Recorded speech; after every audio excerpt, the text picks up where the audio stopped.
Vítajte, dnes vám predstavím samotnú prácu so softvérom v navigácii Geomate GM10, tak poďme sa na to pozrieť.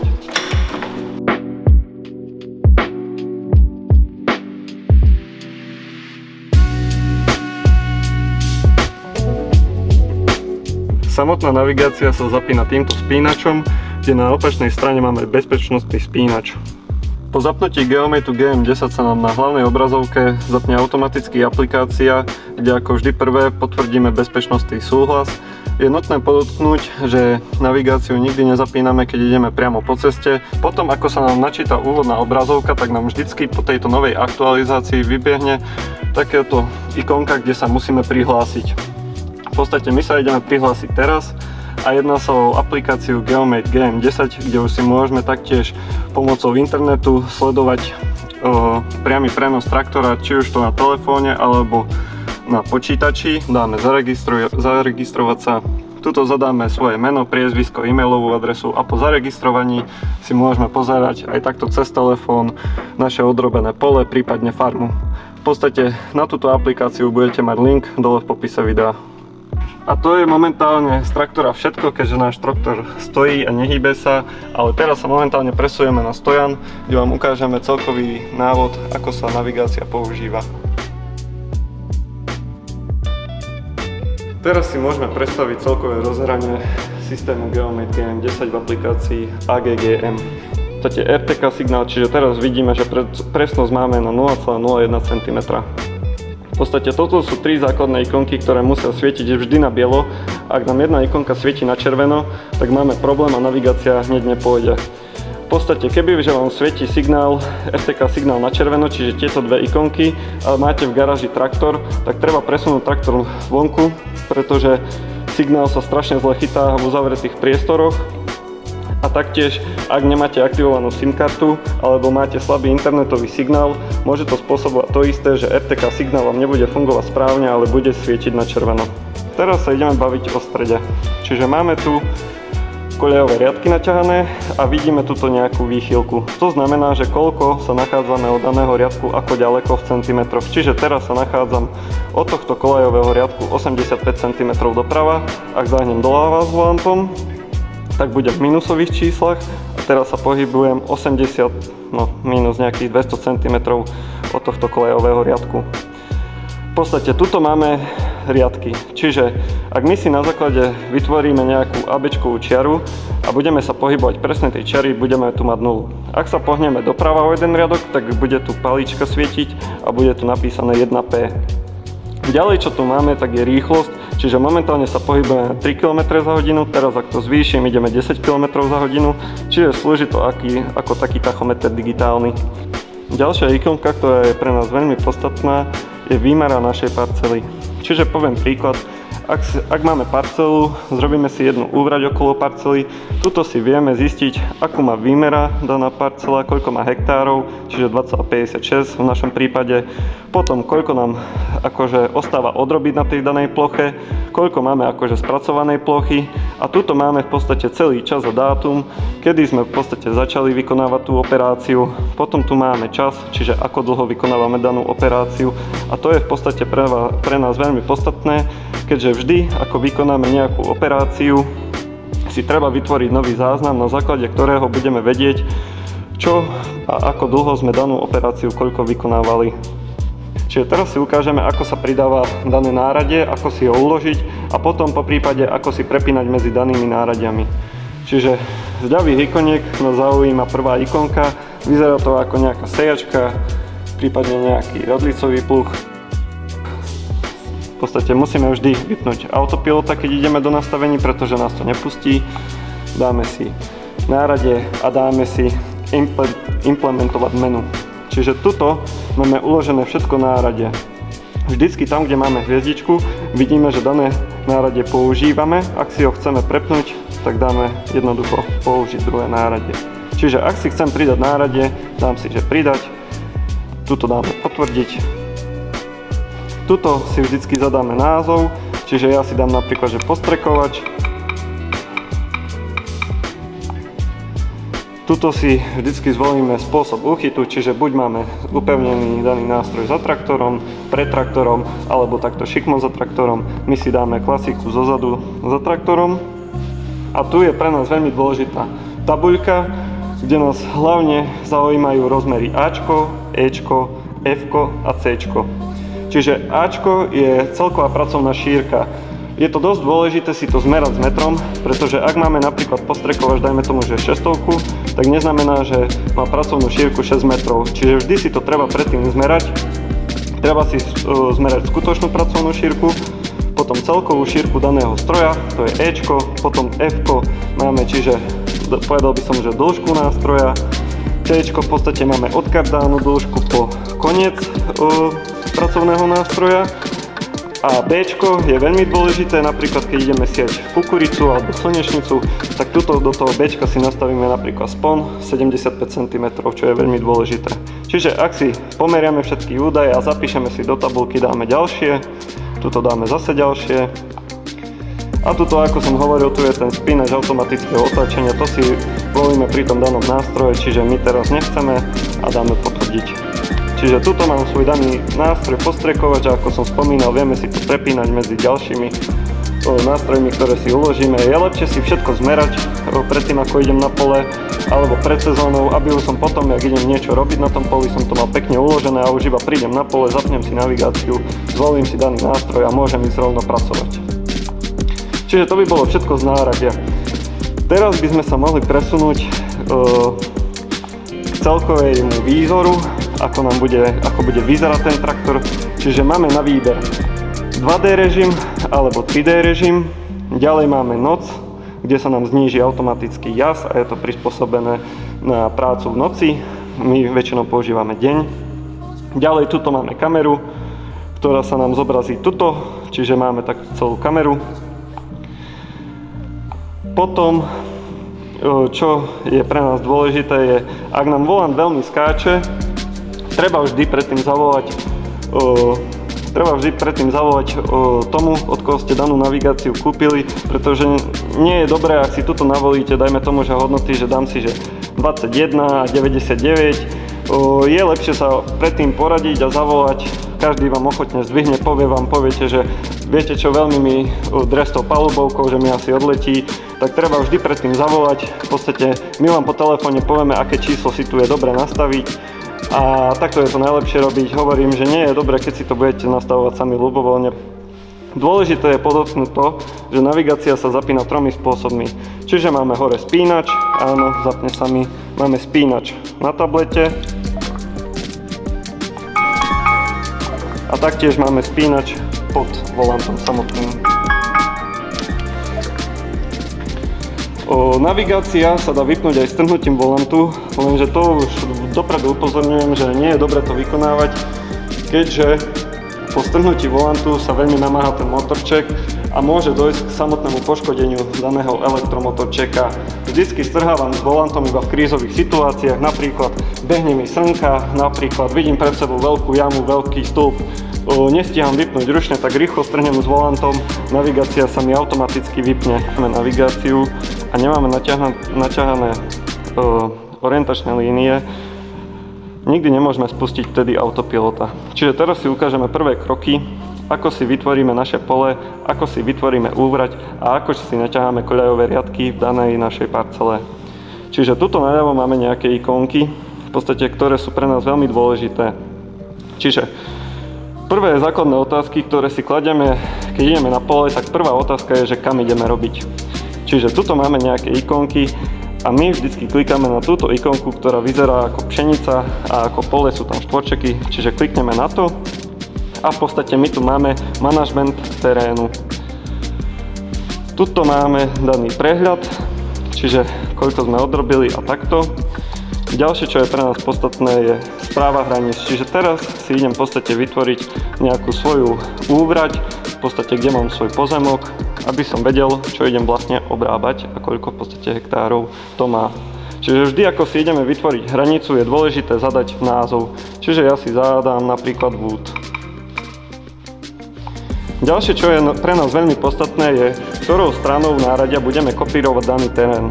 Čiže ak sme v podstate naľavo, vidíme, že naša parcela sa začína naľavo, tak si zvolíme bod naľavo napríklad, prípadne napravo. V podstate pre nás sú dôležité tieto dva typy, keďže tieto už v podstate, tuto máme nejaký, nazvem to, že nejaký integrovaný bod, ktorý je v podstate neskutočný a my ako sa hýbeme, tak v podstate máme napríklad výchylku, že 5 metrov, tak v podstate ten bod sa robí 5 metrov od traktora. Ale pre nás, ako samotných poľnohospodárov, je najlepšie si vytvoriť zároveň s kopírovaním s náradím. Čiže dám potvrdiť a teraz sa nám zobrazí táto dôležitá ikonka, na ktorej keď vždy chcem zrobiť nejakú hranicu, si zapnem nahrávanie. Čiže teraz sa pohybujem a každú sekundu mi to vytvára nejaký bod. Čiže teraz si prejdem svoju parcelu vymyslenú do kolečka a keď to budem mať, tak stlačím už iba zelené tlačidlo. Čiže vždy pred koncom je dôležité tlačiť na tú zelenú fajočku. Tuto vidíme, koľko máme hektárov celkových, čiže teraz pred koncom dám stop a vytvorí sa mi moja úvrať. Čiže teraz sa mi tu zobrazí na mapke, keďže sme v demo verzii, tak nevidíme, ale v normálnej verzii v traktore vidíme celú mapu, vidíme presne, kde sa nachádzame, lokalitu. A pre nás je podstatné, keď chceme obrobiť viac tých súvraťových línií, tak tuto si vieme nastaviť ten počet, kde maximálny je 10. Ale my nechceme obrabovať súvraťové línie, my si chceme naťahať ABčkové čiary, aby sme išli pekne rovno po poli a aby sme si ho napríklad s postrekovačom postrekali. Čiže toto, čo je dôležité zaškrtnúť, je vyplniť navigačné línie. To, ak si zaškrtneme a vrátime sa späť, tak akože vidíme, že nič sa tu neudialo veľmi. Ale teraz v podstate, keď máme danú parcelu, zrobili sme si úvrať, tak je pre nás dôležité si zrobiť nejakú priamku, po ktorej sa budeme pohybovať. Čiže idem naspäť do žízení terénu, dám si podrobnosti, dám si navigačné línie, dám si vytvoriť. Zvolím si typ čiary, pre každého je najdôležitejšia ABčková čiara. Tieto nejdem obkecávať, keďže by to bolo strašne dlhé, ale každý jeden poľnohospodár využíva líniu AB. Čiže ja som si teraz, idem si vytvoriť tú líniu AB, čiže musím sa otočiť do svojej parcely.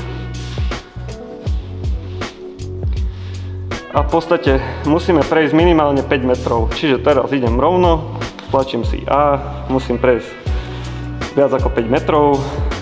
Môžeme prejsť kľudne aj do konca, keď to chceme mať presnejšie, ale teraz si dám Bčko a vždycky, ak to urobím, tak mi tuto vyskočí názov. Čiže tuto si zadám ľubovoľný názov, čiže dám si, že línia napríklad pre postrek, čiže dám línia P, tak dám potvrdiť a teraz máme vytvorené línie. Ako som spomínal predtým, je veľmi dôležité zaškrtnúť, vyplniť danú parcelu líniami, keď chceme, aby sme mali čisto ohraničené tie línie. Kebyže to nestlačím, tak budeme mať takto nekonečne sa pohybujúce línie. Je to lepšie pre orientáciu a celkovo vidíme, že ten traktor ďalej nepôjde, ako je tá úvraťová línia, keď si dáme to automatické otáčanie. No a môžeme sa rovno presunúť k tomu automatickému otáčaniu, keďže to si nastavíme tuto. V podstate vidíme tu takú šipku, je to vpravo, že ideme sa otočiť. Klikneme na to, dáme nastavenia. A tuto máme veľmi dôležitú vec, ktorú musíme potvrdiť a je to spínač automatického otočenia. To znamená, že keď je autopilot zapnutý a my už blížime sa ku koncu parcely, tak vieme si tuto nastaviť, kde sa presne budeme otáčať. Buď sa vieme otáčať na tej línii A, B, potom ak si vytvoríme líniu A, na nej sa vieme otáčať, ale pre nás sú dôležité otočka hranica a otočka súvraťová línia. Čiže otočka hranica znamená, že ten traktor sa začne otáčať za našou úvraťou. Ak si dáme súvraťová línia, tak ten traktor sa bude otáčať pred súvraťovou líniou. Je to veľmi dôležité, napríklad kebyže máme blízko parcely cestu, tak je určite lepšie si vybrať, že sa budem otáčať pred súvraťovou líniou ako za, pretože nechceme výjsť na cestu a nechceme samozrejme spôsobiť nejakú nehodu. Čiže dáme si potvrdiť. Dôležité v tejto aplikácii a v tomto update je, že si môžeme v podstate zmeniť polomer otáčania. Čiže Polomer sa berie tak, že máme napríklad stred a my už sme pred koncom, takže v podstate 3 metre budem sa otáčať 6 metrov pred koncom, čiže od 6 metrov začne, otočí sa do kolečka, vieme si tu nastaviť v podstate, že buď ideme z riadku do riadku, buď si nadídeme doprava z riadku, alebo buď si nadídeme doľava z riadku. My si dáme samozrejme z riadku do riadku. A ďalšie, čo tu máme, tak je smer, čiže kam sa budem otáčať.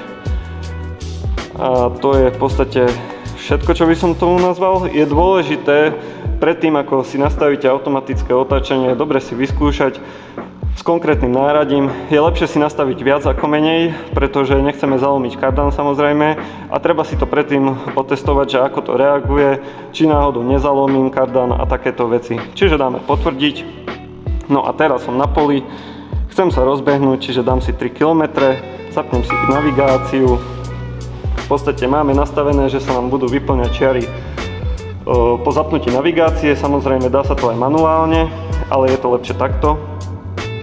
A teraz sa otočíme do ďalšieho koľajového riadku. V podstate my sa teraz otáčame za hranicou. Čiže teraz si ukážeme druhý spôsob, ako sa otáčať v našej súvraťovej línii. Čiže dáme si naspäť nastavenia, dáme si typ otáčania a nastavíme si hranicu. Čiže teraz, keď dám potvrdiť, pohnem sa, zapnem autopilota, môžeme ísť aj rýchlejšie k tej hranici. Čiže teraz pred hranicou. Vždycky je potrebné ísť pod 10 km za hodinu, keďže daná navigácia nepôjde rýchlejšie k otáčaniu, keďže sú tam nejaké bezpečnostné predpisy. No, ako som spomínal, teraz by sa to malo otočiť za tou súvraťovou líniou, len tým, že máme široký nástroj, tak musíme si tam dať väčší ten polomer. Čiže preto sme sa neotočili, ale v podstate, ako som hovoril, v súvraťovej línii sa otáčame za úvraťou a pri hranici sa otáčame v súvraťovej línii. Čiže to by sme mali a poďme ďalej. To je dosť veľmi podstatná informácia. A teraz by sme mohli prejsť na samotnú inštaláciu RTK signálu. Čiže ak ste si zakúpili RTK signál, dostali ste prihlasovacie meno a prihlasovacie heslo. Čiže RTK signál si vždycky nastavíme pomocou Agro správy. Sem zajdeme do kolónky nastavenie GNSS. A tuto vždycky, keď chceme pridať RTK signál, tak dáme tlačítko pridať. Tuto si nazveme si nejaký názov, čiže dáme hoci čo.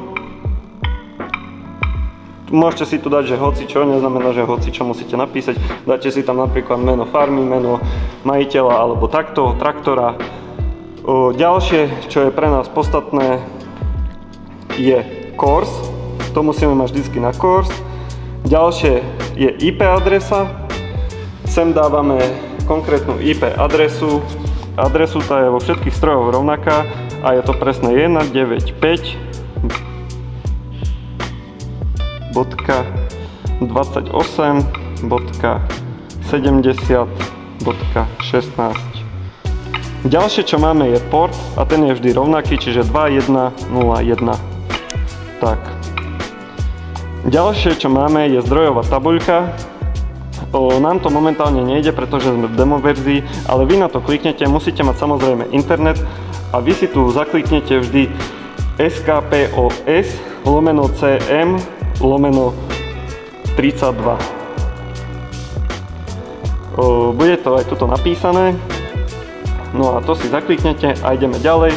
Čiže dostali ste tie prihlasovacie údaje, tuto zadáme meno, aké ste dostali, heslo, dáme potvrdiť. Nám sa už automaticky ten RTK signál pridá, bude nám takto svietiť na zeleno a vieme, že sme úspešne pridali RTK signál. Hovorím, ak bude svietiť na červeno, je možnosť, že ste v garáži niekde, že slabo ho chytáte, alebo že nemáte dobrý internet. Čiže to si na to treba vždycky dávať pozor. To je asi momentálne všetko, čo nás ako poľnohospodárov zaujíma, ako ideme robiť. Dostali sme kompletný návod, ako sa s navigáciou má narábať, čo ako sa nastavuje. Ak by ste mali nejaký väčší problém, môžeme to robiť aj cez vzdialenú podporu, ktorá máme tuto. Klikneme na vzdialený asistent Ak by ste to nevedeli vyriešiť so svojím predajcom, treba na to kliknúť, vyskočí vám číslo, tomu pošlete do SMS-ky, on sa následne na to napojí a hneď za vás opraví tú chybu. Čiže veľká výhoda Geomate je to, že aj napríklad keď vám to nejde na tom poli, tak vy iba jednoducho zazdielate ten kód a v podstate už daný predajca sa do toho vie napojiť a vie vám to hneď opraviť na tom poli, čiže nemusíte zbytočne čakať mesiace na nejakú opravu, ale viete s tým hneď pracovať na poli. V podstate ešte, čo by som chcel spomenúť, tak je nahrávanie a export map. V podstate tuto z boku si vieme zapojiť USBčko, kde následne si vieme nahrať, prípadne importovať nejaké naše mapy. Nám to momentálne nejde, keďže sme v demo verzii. Tuto máme ten přenos dát, čiže tu vidíme, že vieme importovať, exportovať dáta. Prvé, čo je pichnúť USBčko, kebyže tu mám USB, dám importuj dáta. No a v podstate tu nám to vyskočí ten daný úložný disk na tom tablete. Zvolíme si, čo tam chceme dať. Áno, tuto máme už to napísané. Dáme potvrdiť alebo importovať a celkovo takto si vieme importovať, prípadne exportovať mapy z USB kľúča na ďalší USB kľúč, prípadne z tabletu na tabletu. Čiže to by sme mali v podstate všetko ohľadne tejto navigácie, ako sa s ňou pracuje, aké sú najčastejšie problémy. Z dnešného nastavenia to by sme mali všetko, v podstate spomenul som tam problémy, ako si vieme pridať nástroj, ako si vieme vymerať daný svoju parcelu, kam chceme ísť niečo vykonávať. V podstate to sú všetky kroky a všetky najčastejšie problémy, ktoré od vás, našich spokojných zákazníkov, dostávame. Ak by ste mali nejaký problém, ktorý by ste nevedeli vyriešiť, treba zavolať svojmu predajcovi, on vám povie čo ako ďalej a v podstate to by sme mali dať všetko, čiže ja vám ďakujem za pozornosť a vidíme sa u ďalšieho predstavenia, prípadne ďalšieho rozhrania tohto softvéru na Geomate GM10.